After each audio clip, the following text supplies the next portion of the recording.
guys, for today's video, nandito nga po pala kami sa palengke para bumili ng mga paninda ni mama at ang ulam namin.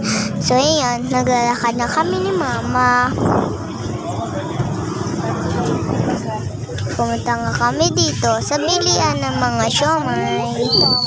So ayan pala, at ng mga cheese stick. Si mama ng paninda. So guys, tignan nyo naman. And bumili si mama ng fishball para itinda niya. Diba? Ang sabi niyan. Comment nyo nga sa baba dyan kung sino may favorite ng fishball at french fries. Ayun na nga yung mga pinili ni mama. Ayun na nga si mama.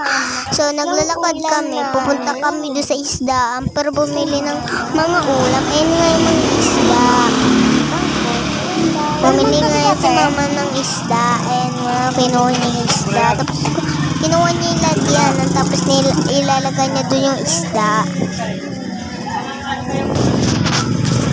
Tapos yan, binigay niya sa akin ni mama yung isda. Ay, nako. Kahit iyan lang yung bibitin ko, napakabigat. Tingnan nyo naman. Nahihiya pa nga ako mag-vlog kasi ang daming tao, nakakahiyo. Pero di ko pinapahalata sa kanila na nag-vlog ako kasi nakakahiya talaga. Pumasok nga kami dito sa may mga sibuyas. Tapos bumili si mama ng sibuyas. Yan, namimili nga siya ng sibuyas. Tingnan nyo, i-edit ko to. Tingnan nyo. Yan. Nis! Ang ganda ba ng view?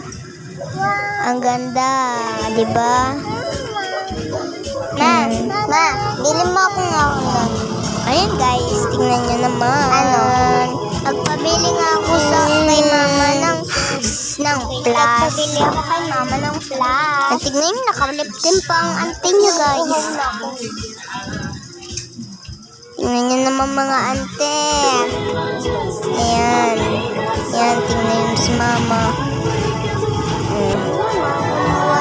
Ayun na nga, si ate bumili, kinuha na nga yung plus na bibili. Dalawa nga binili ni mama at yan na nga tinimbang na. Nasa plastic na nga yun. Kinuha na ata tayo ni mama. Ayun ata ni mama. Ayan, tignan nyo naman si mama. Ang daming bit-bit ang pinipis. Asano kang tante? Si mama, naglalabas sa pinisa. Ayun, tignan nyo si mama. Binigyan niya na nga sa akin yung kangkong. Ay, nako, kahit yun lang yung bit-bit ko, napakabigat na. Pahinga-pahinga lang siya sa owner. Tapos, napaka-ikli nga na itong ngayong vlog ko, mga ante.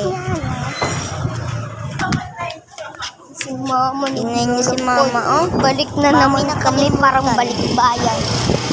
Tingnan niyo naman. Tingnan niyo naman. Naglalakad nga kami ni mama. Si mama, bibili ng mais. Tapos bumili siya ng mais. Kaso, napangitan siya sa mais eh. Kaya tingnan niyo, may nakita kami magandang mais. Kaya dito na kami bibili kaysa doon. Diba? Mas maganda dito. 25 lang isa niyan eh. Kasi yung isa, 30. Yan na lang binili namin.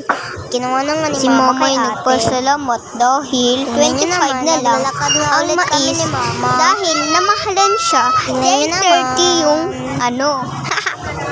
Ay, nako.